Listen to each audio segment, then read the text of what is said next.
ভূত সমস্ত ঘটনা নমিতাকে খুলে বলে। এই থলিটা নাও, যার জন্য এত সব কাণ্ড। তোমার স্বামী আমাকে মারলো, আর ডাকাতেরা তোমার স্বামীকে।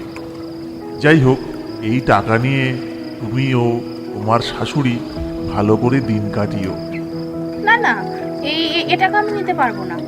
যার জন্য এতগুলো প্রাণ গেল, তা নিয়ে আমি কিছুতেই ভালো থাকতে পারবো না। এই বলে নমিতা খুবই কান্নাকাটি করতে লাগলো।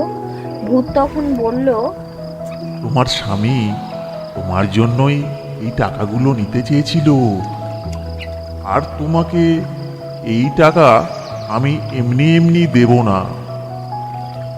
আজ রাখি পূর্ণিমা তো, আমি তোমার দাদা হিসেবে এই টাকাগুলো তোমাকে দিচ্ছি।